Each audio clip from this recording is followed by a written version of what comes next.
The regulations establishing the Feast of Tabernacles were originally given to Israel by God as part of the covenant of Sinai and included in the book of the covenant. Let's notice this in Exodus chapter 23 and verse 14. I'm going to read a couple of verses here to begin. Exodus 23 and verse 14.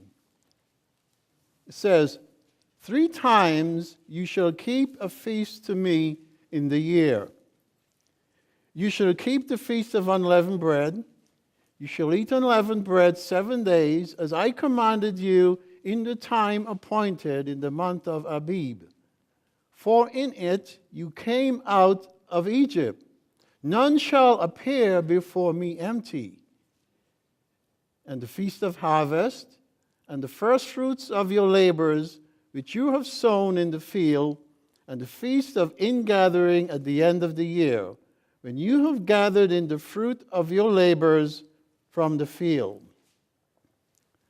Now, the close of the agricultural year was a time that God designated his people bring an offering of the crops and vintage in thanksgiving to him and celebration of the final gathering of the yield of the fields and the orchards.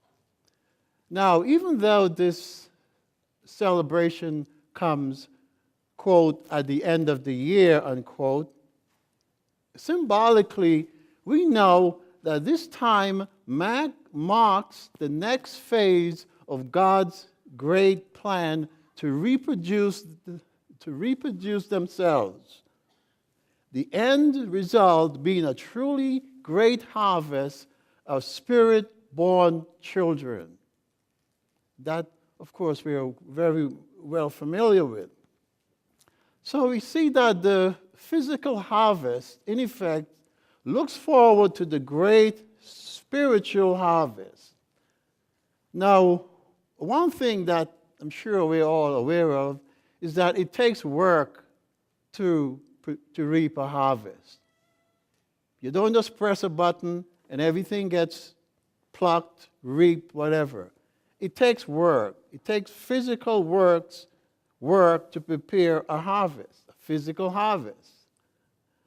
But have we also considered the fact that it even takes more work to produce a spiritual harvest? Let's notice continuing instruction that God had given ancient Israel. Please turn over to me to the 34th chapter of Exodus. We're still in Exodus chapter 34. A few chapters over. And verse 21. Exodus 34 and verse 21. 6 days you shall work, but on the 7th day you shall rest. Or the Shocking Bible translate this, you are to cease, which is, of course, is a better way of putting it. You are to cease. They're supposed to cease doing certain things. In plowing time, in harvest, you shall rest, or you are to cease. And you shall observe the Feast of Weeks, of the first fruits of the wheat harvest, and the Feast of Ingathering at the year's end. Ancient Israel had to work hard to bring in the harvest from year to year, from plowing to harvest time. Now, even though during the harvest time work became very intense, as you can imagine, as we see from these scriptures that we just read, they were required to cease. God says, stop everything. They were required to cease every 7th day. But those who will inhabit the spirit realm doing a spiritual work do not need to cease their work, because Jesus Christ said the Sabbath was made for man.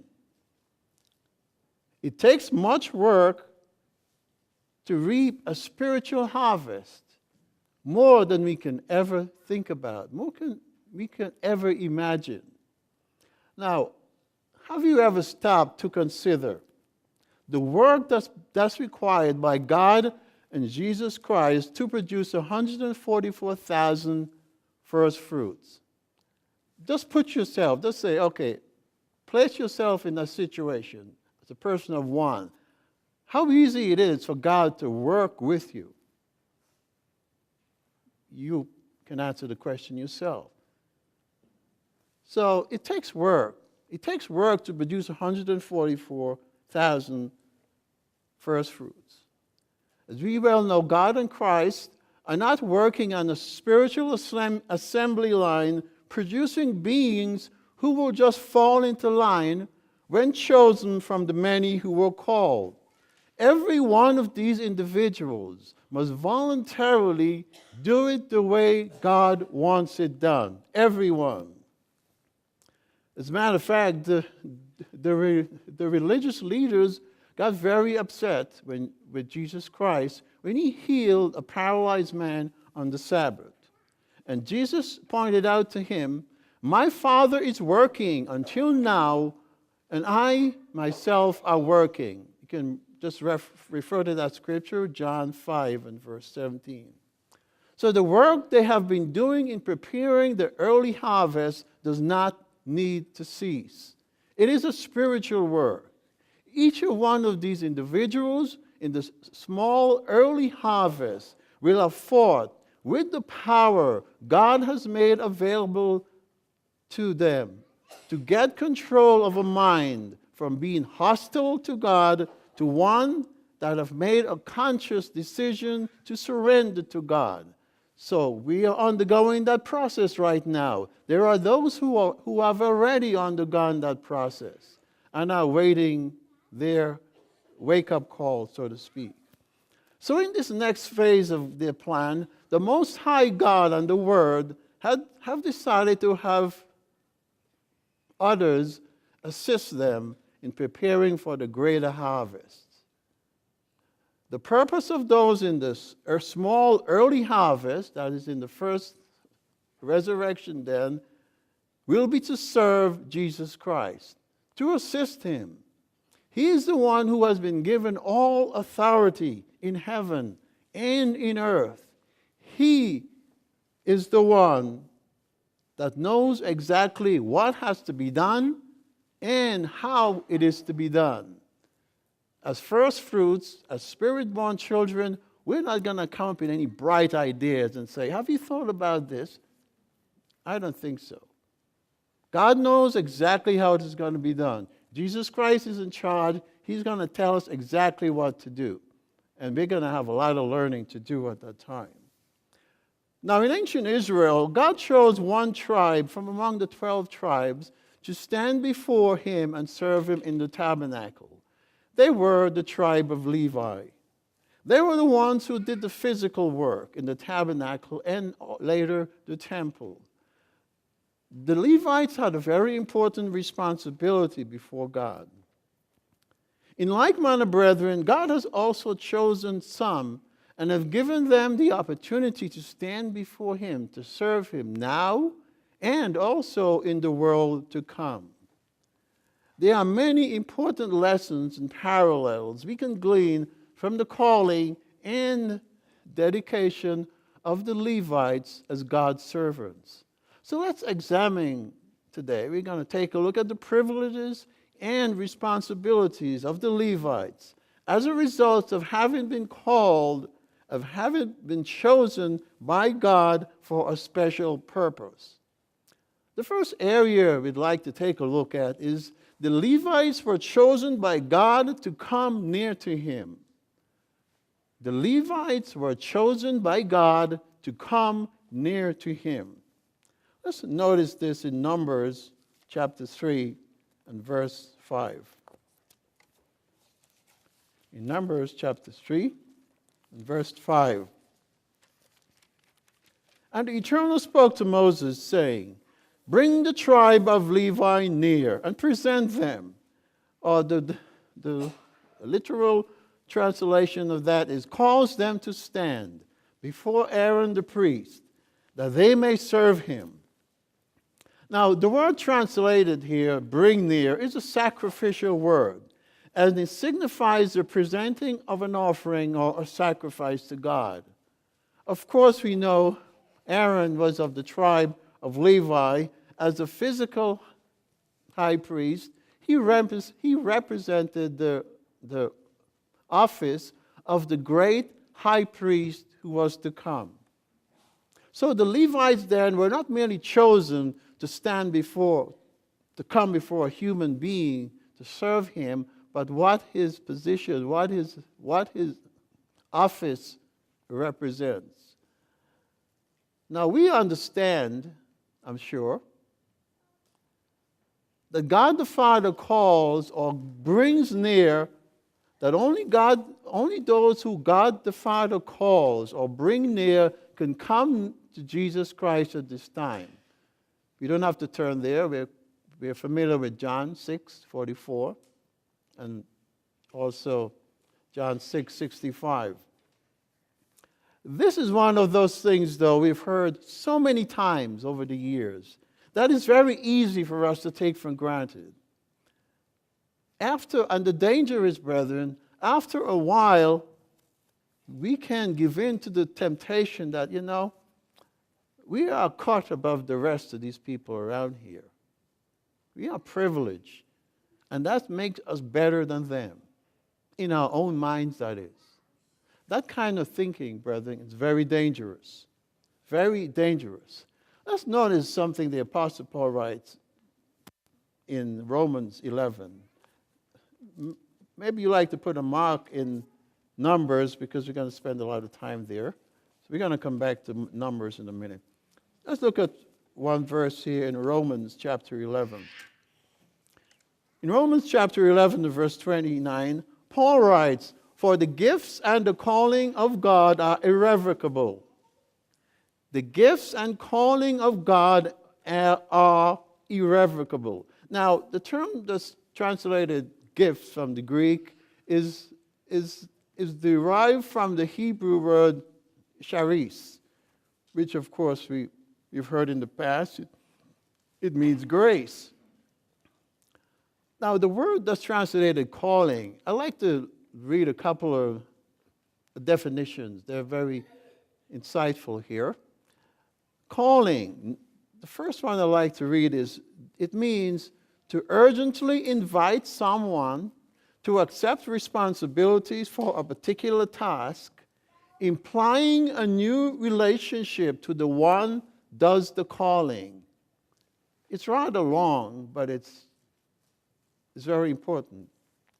The second one, that was from the Low and Nider lexicon.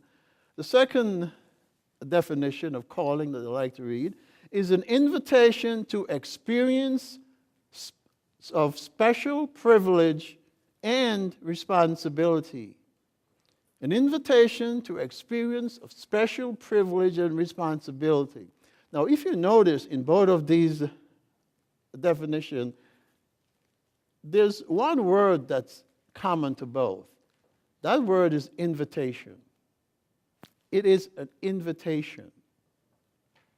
Paul reminds us here that God is not going to change his mind about what he has set out to accomplish with those he has called to come near to him. As Paul brings out here, he says, both the gifts and the calling that are a part of God's plan are certain.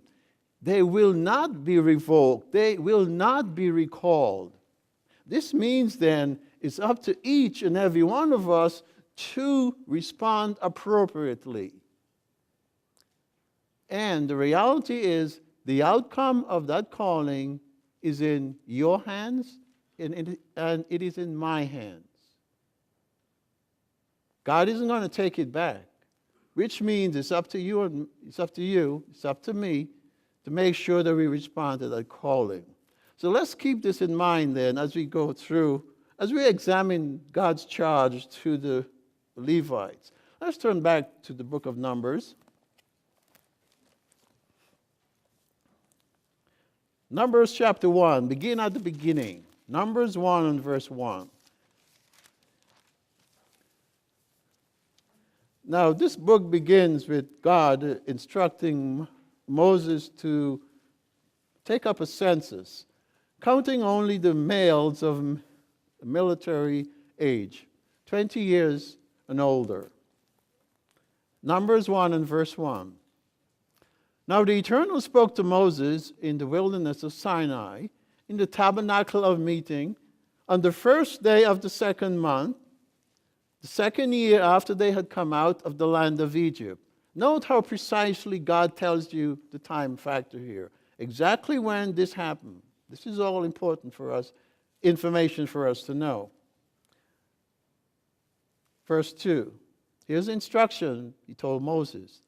Take a census of all the congregation of Israel by their families, by their fathers' houses, according to the number of names, every male individually, from 20 years old and above, who are able to go to war in Israel. You and Aaron shall number them by their armies. We know that this census was to be conducted in a systematic manner. Moses and Aaron were instructed here to organize the people in tribes and families, and the leader was chosen from each of the 12 tribes for the count of that particular tribe, as we see here in verse 4.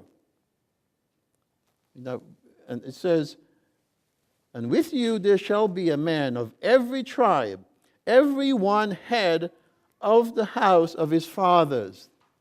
And the names of each one of these individuals appear in the following verses. You can read that, verses 5 through 15, which we're not going to read. But I know that sometimes when we are faced with a list of names in Scripture, we sort of tend to skip over them. But if you take some time and look at the meaning of the names of these individuals God chose, each one of these names have meaning. And you notice that quite a few of the names have the word El, E-L, as part of their spelling. For instance, if you look at the first one here in verse 5, and these are the names of the men that shall stand with you, of the tribe of Reuben, Elizur, the son of Sheduar. Now the name Elizur means God is my rock. So again, you see, God doesn't pick anyone. He has a job. He knows what has to be done. God chose the particular individuals to do the job. Let's continue in verse 17. Numbers chapter 1. Then Moses and Aaron took these men who had been mentioned by name, and they assembled all the congregation together on the first day of the second month. And they recited their ancestry by families, by their fathers' houses, according to the number of names, from 20 years old and above, each one individually, as the Lord commanded him. We'll find this a lot in these verses. As the Lord commanded him. This is to tell us the faithfulness of Moses. God commanded it, and Moses did it. It says, as the Lord commanded Moses. So he numbered them in the wilderness of Sinai. Now, here's something else that's very interesting about this numbering. The order of the listing of tribes as they appear in the census, and which is from verse 20 to 26. We're not going to read those, or else we'll be here a very long time, and I don't think we want to do that. But anyway, so the order of the listing of the tribes as it appears in verses 20 to 27, it happens to coincide with the arrangement of the tribes in their encampment around the tabernacle. Now, the tabernacle, which was God's dwelling place, stood at the center with four groups of three tribes surrounding it, which is, we can look at this room. It's a rectangular room. So you can imagine that if this were the tabernacle proper, you would have three tribes over here, 3 over there, 3 over there, and 3 at the back. So all surrounded by the tribes in a certain order as God instructed. Now, on the inner circle of this surrounding the tabernacle were 3 groupings of Levite clans. They were guarding the inside of the regular structure. So we see here, we have 3 open sides, let's say. So you will have 3 groupings of Levite clans, and we're going to come to the names of those in a minute. So we see how God set things up in the way he wants to set up. Now, the results of the census of all the men of military age were 603,550. But there was something in the census that was, again, very interesting. Because the tribe of Levi was not counted. They were not included in the census. Why? Because God exempted them from military service. God has something else special for them. He chose them for a special purpose. Let's notice in verse 47, Numbers 1. But the Levites were not numbered among them by their father's tribe. For the Eternal had spoken to Moses, saying, Only the tribe of Levi you shall not number, nor take a census of them among the children of Israel. But you shall appoint the Levites. Shocking Bible says, make the Levites accountable. So here it is, God is going to make the Levites accountable for something. You shall appoint the Levites over the tabernacle of the testimony, over all its furnishings, and over all things that belong to it. They shall carry around the tabernacle, and when the tabernacle is to go forward, the Levites shall take it up. When the tabernacle is to be set up, the Levites shall set it up. But notice this, the outsider who comes near shall be put to death. See, God is very serious about things that are holy. God establishes the rules. This is the way you're going to do it. God says anyone who broaches that area will be put to death. Verse 53. But the Levites shall camp around the tabernacle of the testimony, that there be no wrath on the congregation of Israel. And the Levites shall keep charge of the tabernacle of the testimony. Brethren, the Levites were chosen by God to perform their sacred duties because of the faithfulness to God and his servant Moses after the people had rebelled and worshipped the golden calf. Keep your place in here. Let's go back to Exodus and briefly read one verse from that account. Exodus chapter 32. We're quite familiar with the account with the golden calf. Exodus 32, Exodus 32 and verse 26. And Moses stood in the gate of the camp and said, Who is on the Lord's side? Let him come to me. And all the sons of Levi gathered themselves unto him. So we find here then the sons of Levi took decisive action in separating themselves from idolatry. Through their actions which God himself commanded, and we see what God commanded them to do, as a result, 3,000 men were killed. But through their actions, we see that God does not take idolatry lightly. Because this practice, the practice of idolatry, it strikes right at the heart and core of our relationship with God. From the example we see here, brethren, God places very high value on those who stand up for righteousness and refuse to go along with the crowd. The sons of Levi were on God's side, and their actions proved it. Now, the question then each Christian must continually face is, am I on the Lord's side? As we draw close to the end of this age, God must know who is on his side. We must individually take a stand. We cannot sort of go along with the crowd, say, I'll hang out with this group or that group. God must know individually whose side are we on.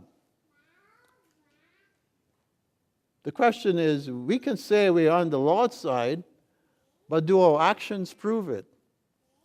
Do our actions prove it?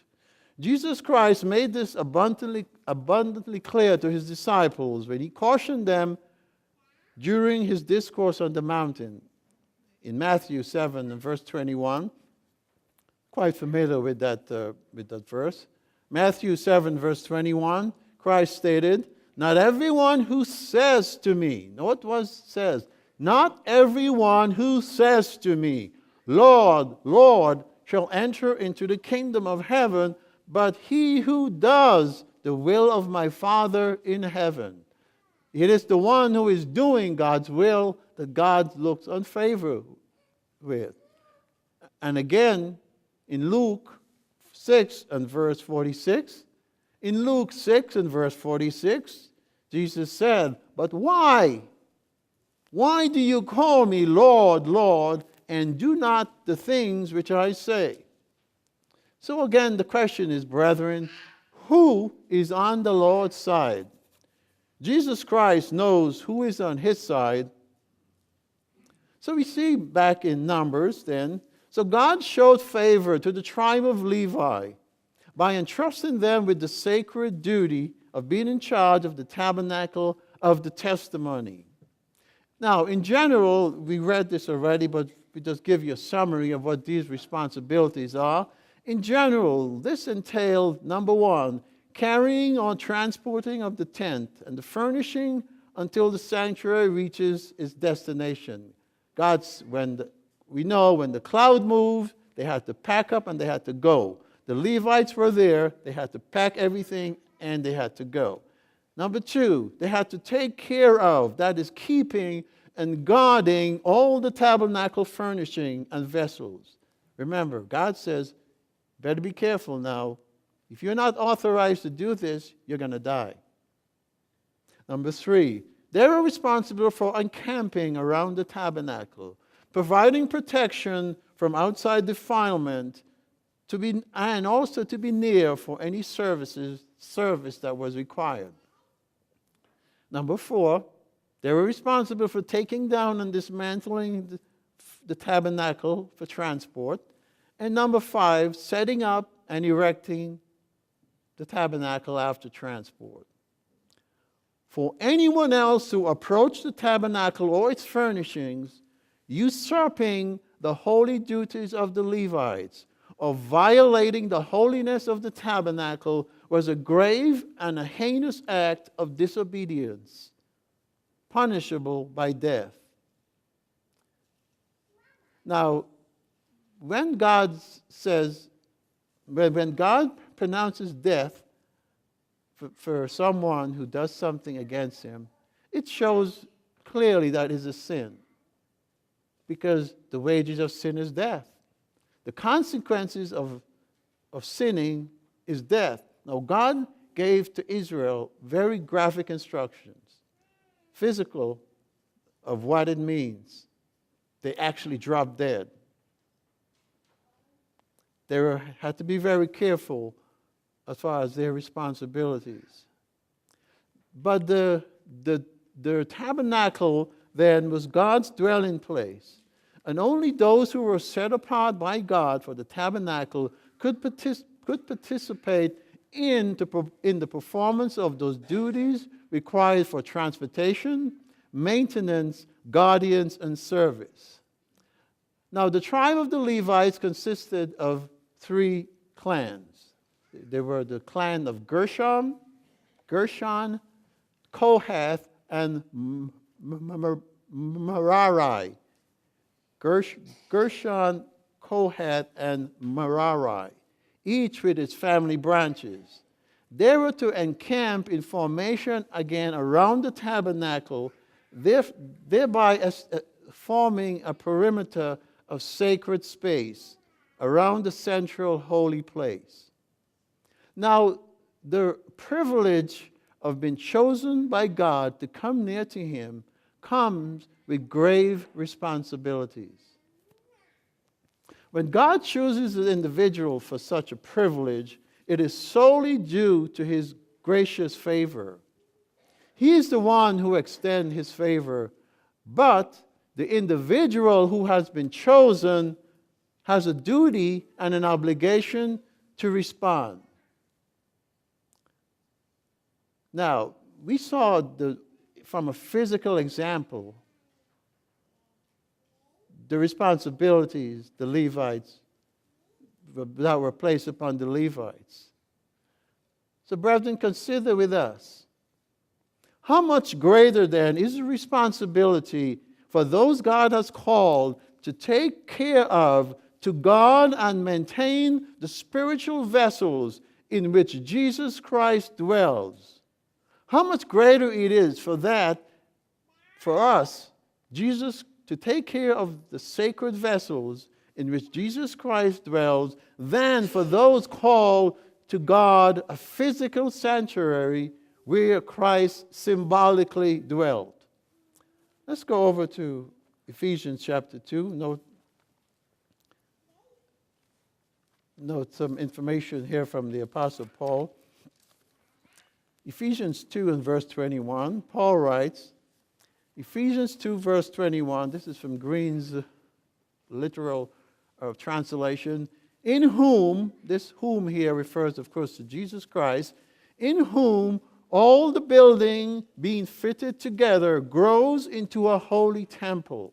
You see, this is a dynamic structure. It is growing. It's not a static one. It is growing, it says, into a holy temple of the Lord, in whom you also are being built together. And notice what it says in the last part of this verse. We are being built together into a dwelling place of God in the Spirit. Paul is talking about the church here. Just as the tabernacle was God's physical dwelling place, so each Christian is God's spiritual dwelling place. If Christ indeed lives in them. Let's go back to 1 Corinthians. Notice something else the Apostle Paul brings out. 1 Corinthians chapter 3 and verse 16. 1 Corinthians 3 and verse 16. Reading again from the Green's literal translation. Do you not know that you are a sanctuary of God? This is the question the Apostle Paul asked the Corinthians. Do you not know that you are a sanctuary of God, and the Spirit of God dwells in you? If anyone corrupts the sanctuary of God, God will bring that one to corruption. For the sanctuary of God is holy, which you are. Paul here is addressing the collective members of the Corinthian congregation.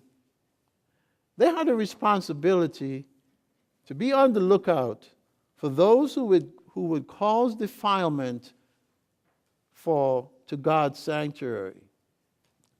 Now, the Levites, as we saw, were made very aware of the responsibility God placed on them to take care of His sanctuary, due to the fact that they were called to come near to Him. They understood that God would execute judgment if His sanctuary was defiled. Again, you don't have to turn there, we read it already, but just to refresh our minds, Numbers 1 and verse 53, we read, but the Levites shall camp around the tabernacle of the testimony, so that there may be no wrath on the congregation of the people of Israel. And the Levites shall he shall guard over the tabernacle of the testimony. The question is then, are we also keenly aware of our responsibility as part of the body of Jesus Christ? Are we also, brethren, aware of our responsibility as part of the body of Jesus Christ?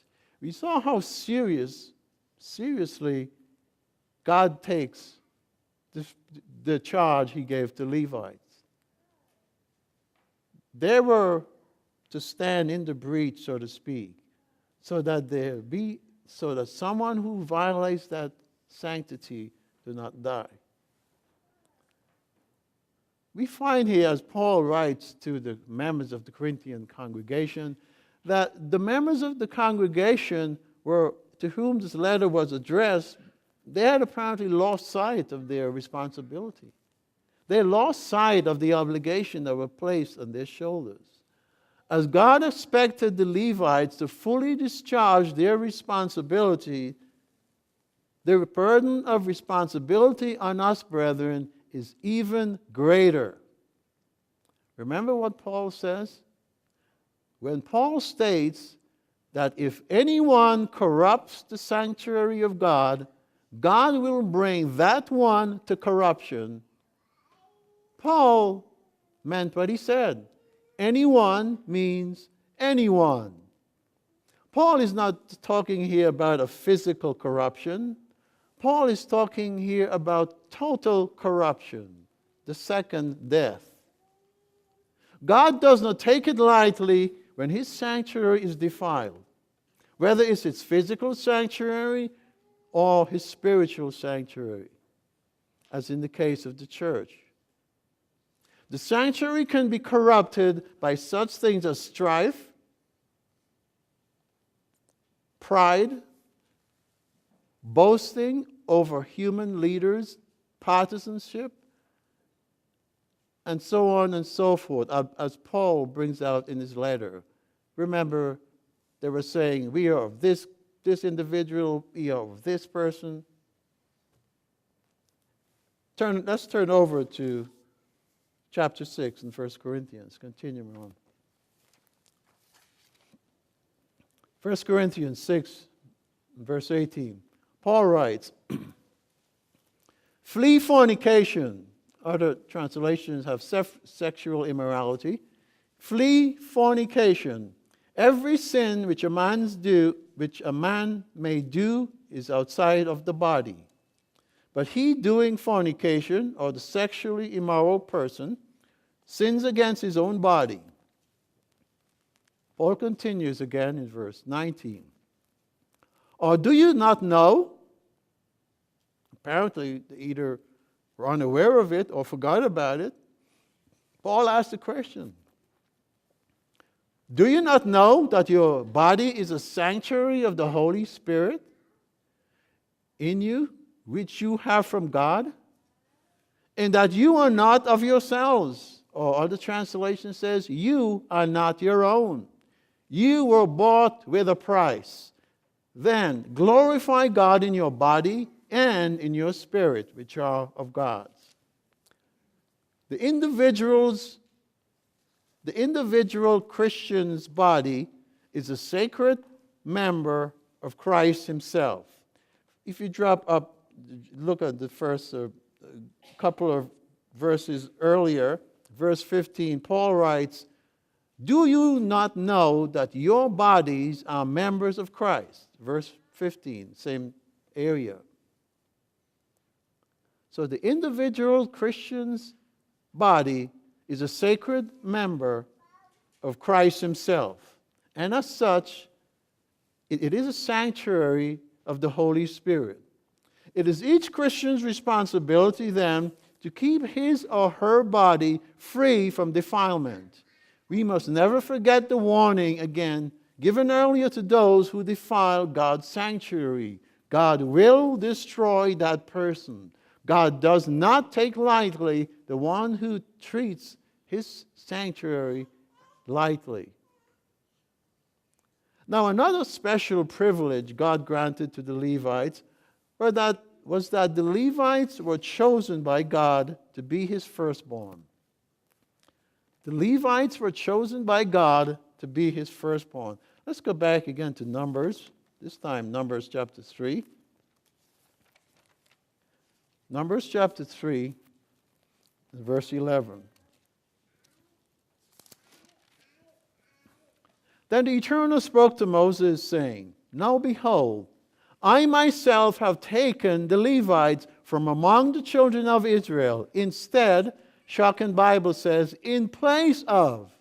Notice here, God is saying, I have taken the Levites from among the children of Israel in place of every firstborn who opens the womb among the children of Israel. Therefore, he said, the Levites shall be mine, because all the firstborn are mine. On the day that I struck all the firstborn in the land of Egypt, I sanctified myself to all the firstborn in Israel, both man and beast. They shall be mine. I am the Eternal. Before God redeemed ancient Israel from Egyptian bondage, he gave a message to Moses to relay to Pharaoh that Israel was his firstborn. You're not going to turn there, but it's found in Exodus chapter 4 and verse 22 and verse 23. So that was the message God wanted Moses to tell to Pharaoh. After he delivered them from Egyptian bondage, God instructed Moses that the first issue of every womb, of every female, human and animal, belonged to him. We find that in the 30th chapter of Exodus. Now we see here that the Levites are taken in place of the firstborn of Israel. Let's read, continuing in verse 14. Then the Eternal spoke to Moses in the wilderness of Sinai, saying, Number the children of Israel by their father's house, by their families. You shall number every male person from a month old and above. So Moses numbered them according to the word of the Lord. So here we find another census. Moses received instructions directly from God to take up the census of the sons of Levi. Now, this first Levite census entails counting all males 1 month or more. Note, remember, this was different from the one that we saw earlier, which focused on those of the other 11 tribes who were of a military age. But this census, again, was done for a specific purpose. Now you wonder, why does God have to go through the trouble of having men count for him? God knows exactly how many there are. I mean, if God knows how many hairs there are on their heads, certainly he knows how many there are altogether. But again, all this is for a purpose. All this is to teach us lessons, and as we should see as we go along. Now, the total number of Levite males 1 month and older was 22,000, which we find in the last part of verse 39. Numbers 3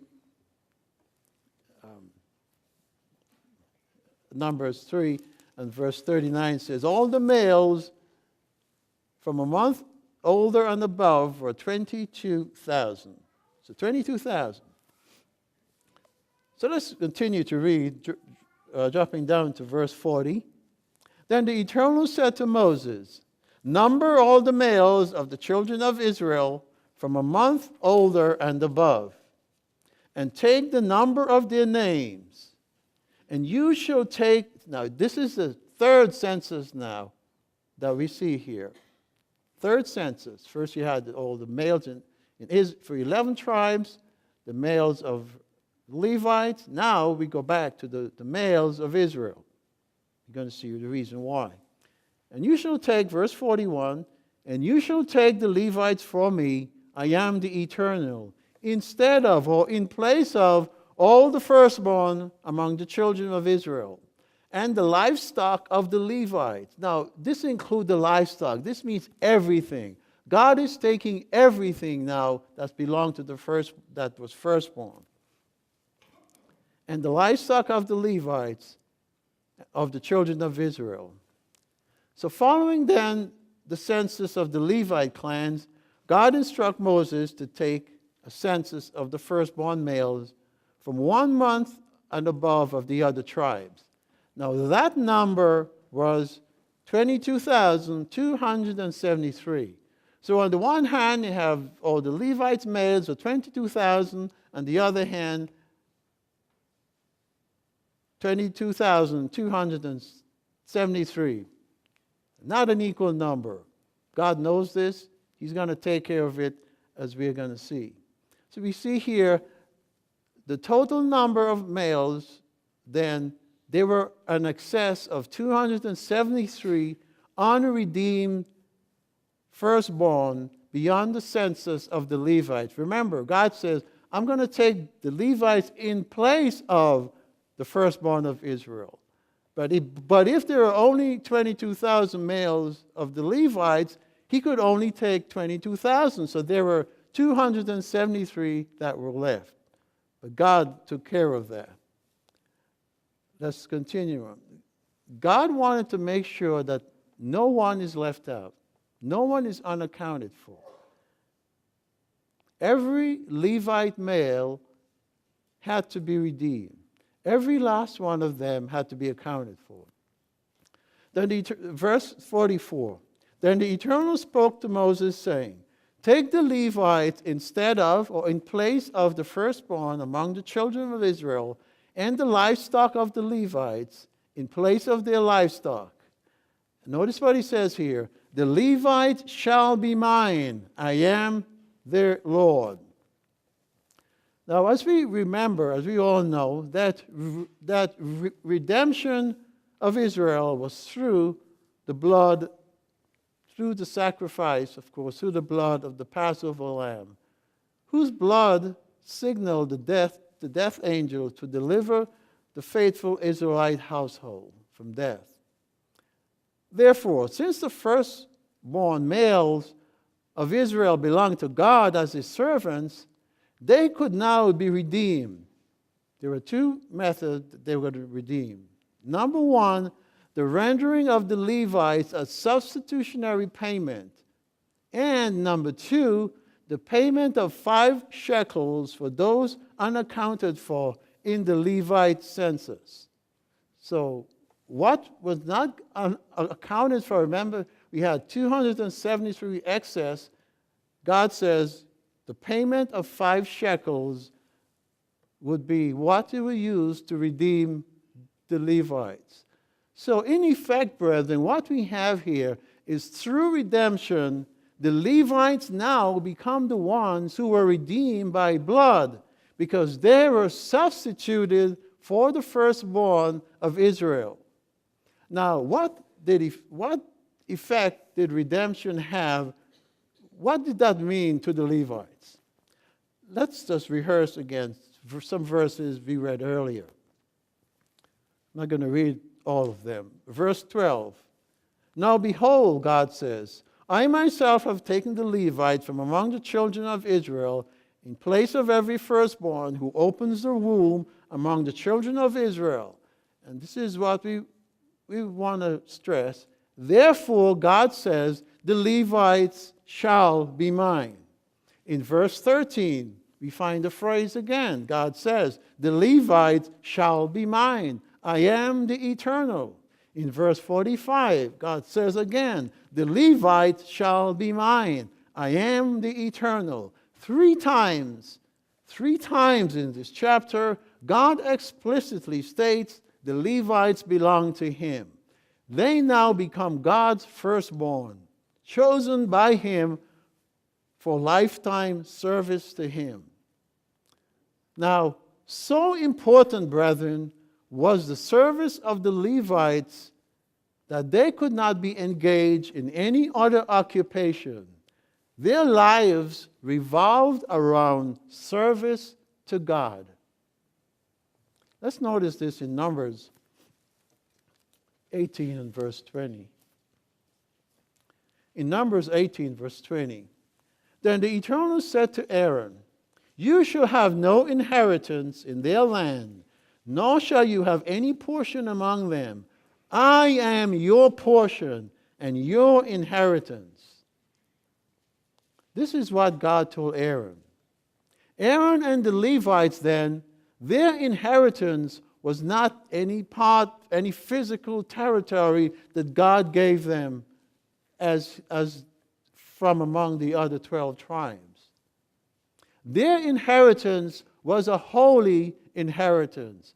It was a holy one. The eternal God of the covenant was their inheritance. Now, what does this mean practically, from a practical standpoint? You can say God is. What does this mean? This meant that whatever physical increase to God that came from the territorial inheritance of the Israelites would belong to them. Remember, God demanded a certain amount belong to them. But God says, this is mine. I'm going to take this, I'm going to give it to the Levites because I am their inheritance. So we find that the tangible evidence of this relationship was the tribute brought by the other tribes. These consisted of gifts, first fruits, and so on and so forth. God wanted to make sure that the Levites were not distracted from their primary function of performing their religious duties by assisting the priesthood, who were, of course, the Levites, the family of Aaron, and also by instructing the nation as a whole in religious matters. The message then, the Levites were to be completely dedicated to God's service. They were to be completely dedicated to God's service. Moses reminded Israel of this fact. Go over to Deuteronomy 10 and verse 9. Moses, as they were about to head into the promised land, this is what Moses reminded them. Deuteronomy 10 and verse 9. Therefore, Levi has no portion nor inheritance with his brethren. Levi couldn't point to say, that piece of land is mine.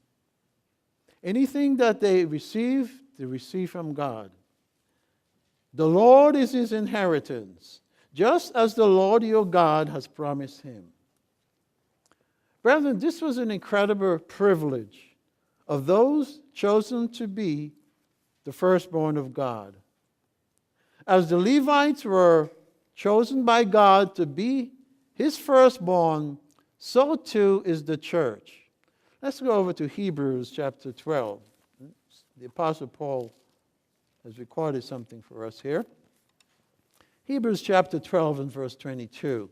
Paul writes, but you have come to Mount Zion, to the city of the living God, the heavenly Jerusalem, to an innumerable company of angels, to the general assembly, and, notice what it says here, to the church of the firstborn who are registered. Now, that word there that says registered, it refers to the fact there are records kept by God. God actually has records, probably the book of life. But it says here, the firstborn are registered in this book. The firstborn are registered in heaven to God, the judge of all, to the spirits of just men made perfect. So what is the privilege and responsibility connected with being God's firstborn? Again, we're going to look at the physical, but we have to be able to transcend to the fact that, remember how many times God told the Levites they belonged to him? Let's go back again in Numbers. Now, we saw earlier that the Levites were given the responsibility to take the physical charge of the various implements of the tabernacles. I want to turn to Numbers 3, back in Numbers 3. These tasks were divided between the three clans, the three families of Levi, the Gershonites, the Kohathites, and the Merarites. But let's take a brief look at the responsibilities of one of these clans. Let's notice in Numbers 3, verse 25. In Numbers 3 and verse 25, at the tent of meeting, the Gershonites were responsible for the care of the tabernacle. Now, the word that translated tabernacle here is Mishkan, which was the symbolic dwelling of God, and tent. Now, we see two words here, and unfortunately, in the King James, sometimes they get them mixed up because you have two different Hebrew words. The word that's translated tabernacle is Mishkan, which is symbolic of dwelling. The word that's translated tent, at least in this is from the New International Version rendering, is ohel, which is tent. So the Levites, the Gershonites then were responsible for the care of the tabernacle and tent, its covering, the curtain at the entrance of the tent to the tent of meeting, the curtain of the courtyard, the curtain at the entrance of the courtyard, surrounding the tabernacle and altar and ropes and everything related to their use. Now we can read this and say, okay, because it doesn't.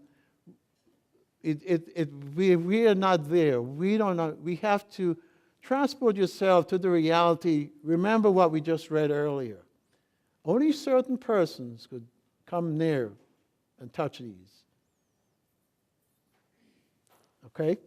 So in spite of the temporary nature, the physical tabernacle was a magnificent, ornate structure made of the finest material. Now, we like to think of Solomon's temple and all the gold and all this thing. But remember here, God gives us a lot more information about the tabernacle than He gives us about the temple. This is where God says, this is going to be my dwelling place. This is where I want to dwell among my people. So God gives us a whole lot of information. We don't have time to cover that. Again, we would be here all day. But let's just take a brief look at that. Let's go back to Exodus 26 and verse 1. Exodus 26 and verse 1. These were the instructions. These are what the Gershonites were responsible for. Moreover, you shall make the tabernacle with 10 curtains of fine woven linen, blue, purple, and scarlet thread. With artistic designs of cherubim, you shall weave them. Now, in the tabernacle, there were 2 sets of curtains and 2 coverings. Now, the 10 curtains that we see here were large, fine, twisted white linen cloth, interwoven with cherubim in blue, purple, and scarlet. Now, what this linen cover was, this covered the Mishkan, the tabernacle. This is where the Ark of the Covenant stood. So this finely woven linen curtains covered this area. And then we're not going to read the other. There were several other curtains. You had 11 curtains of goat hair, which is in verse 7, and then over that you had another set of curtains made of ram skin dyed red. Read that in verse 14. And covering all that was that of badger skin. So you have all these coverings over coverings. But the one that was closest to God was the one that was made of fine linen. fine woven linen. And we are quite aware of the symbolism of linen, because it states in Revelation 19 that fine linen is the righteousness of the saints. This righteousness, as we well know, is from Jesus Christ, and not from any earthly sources. So we see in symbol, righteousness surrounded the Ark of the Covenant, as pictured by this linen curtain with all the artistic designs on it. So, but what we have to appreciate, brethren, that the tabernacles, and of course we don't have time to cover this, there's so much symbolism, but the tabernacle and its many symbols and types were mere representation of something real. This is what Paul, the Apostle Paul, referred to in Hebrews 8 as a shadow. The shadow that pointed to Jesus Christ. This again emphasized the fact that God wanted the sons of Gershon and all the families of Levi to be intimately involved, albeit now in a physical way, with all what typified what the tabernacle pointed to, which was Jesus Christ. So you see all this foreshadowed of how God wanted his people to be a part of, to be near to him, to the one that he chose. The tribe of Levi, then, it typifies what we can consider as the household of faith, or true believers who have been justified by faith. Now, the term the household of faith is used by Paul in Galatians 6 and verse 10. You're not going to turn there. But let's note additional instruction that God gave concerning the care of the tabernacle. Back again in Numbers 4. Numbers 4 and verse 1. Then the Eternal spoke to Moses and Aaron, saying, This is the service of the sons of Kohath in the tabernacle of meeting relating to the most holy things.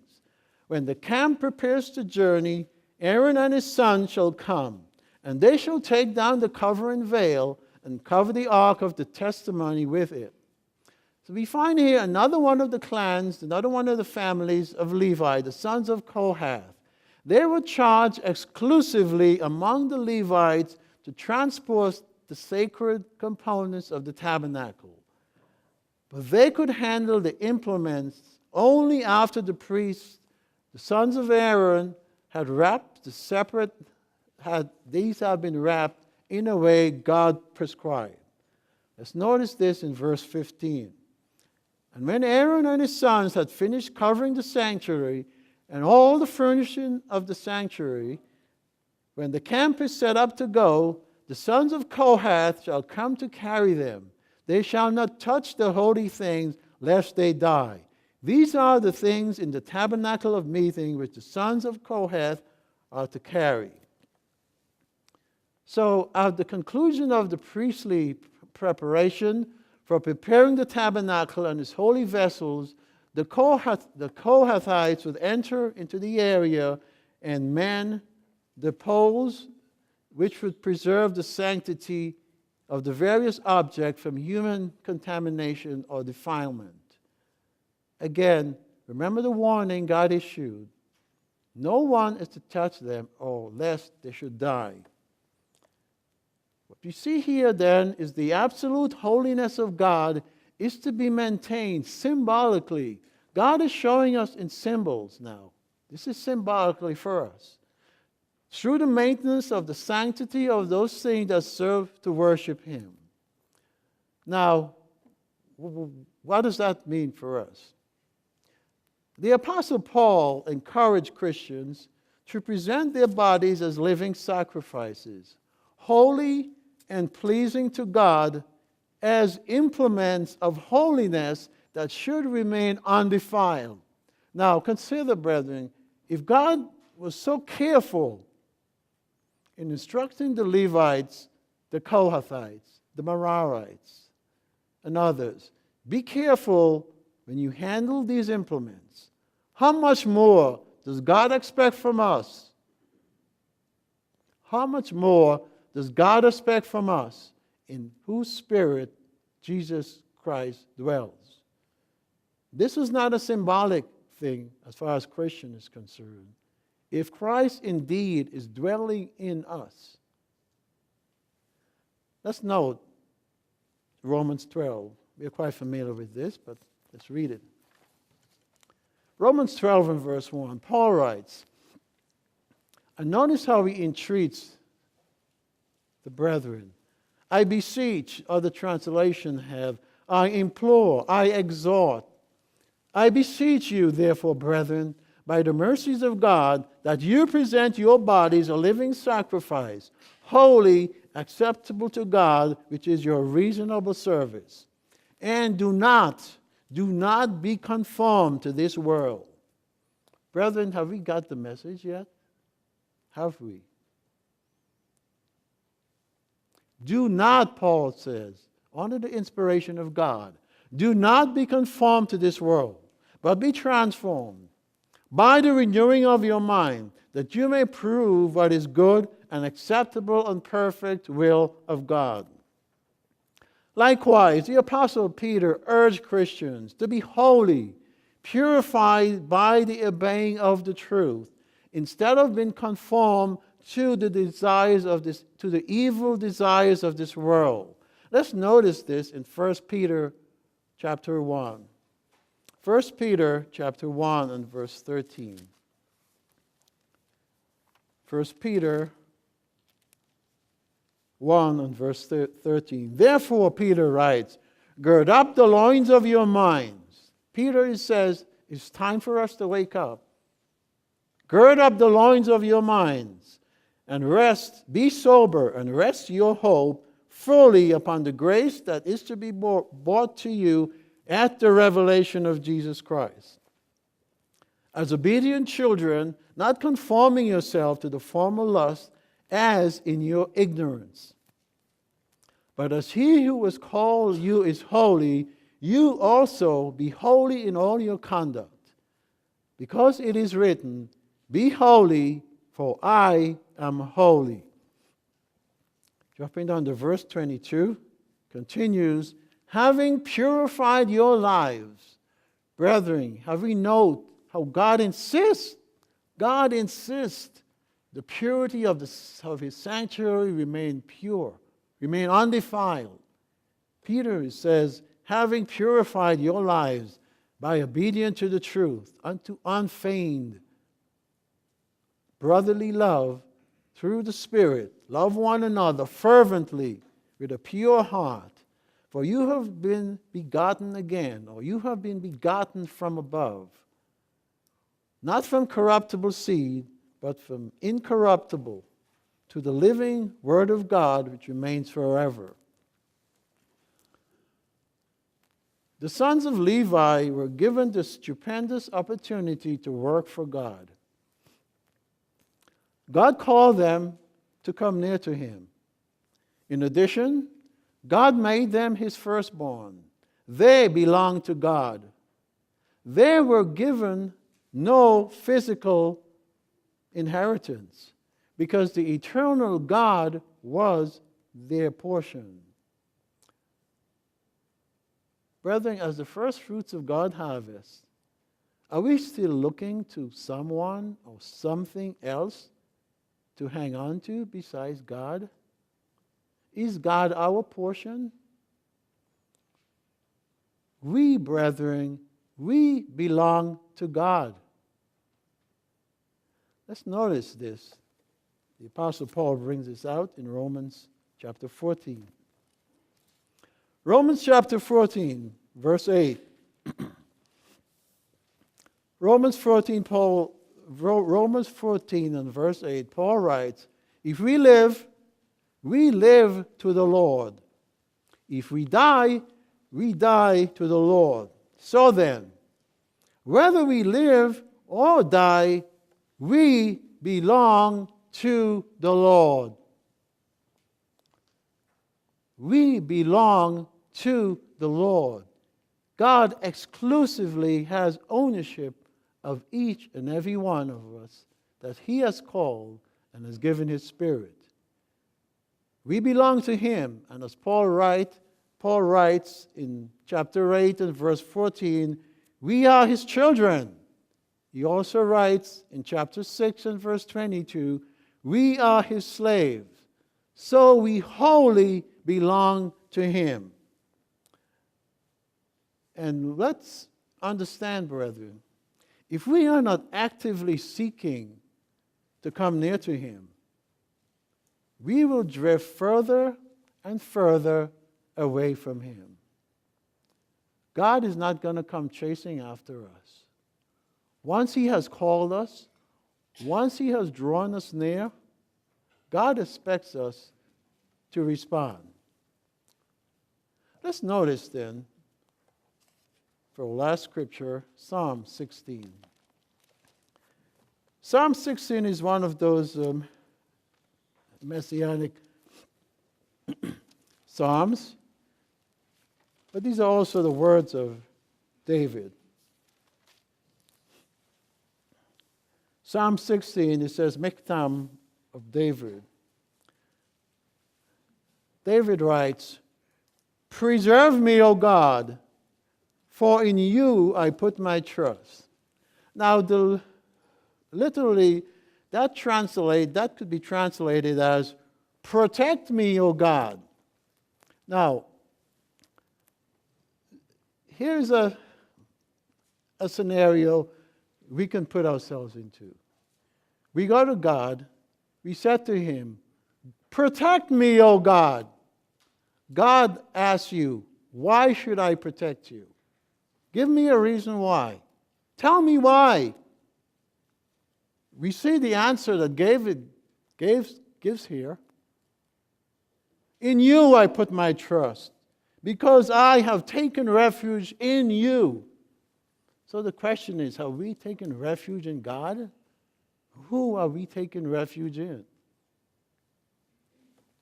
O my soul, you have said, you are my Lord. My goodness is nothing apart from you. Do we understand that? My goodness is nothing apart from you. As the saints who are on the earth, they are the excellent ones in whom all is my delight. Their sorrows shall be multiplied who hasten after another God.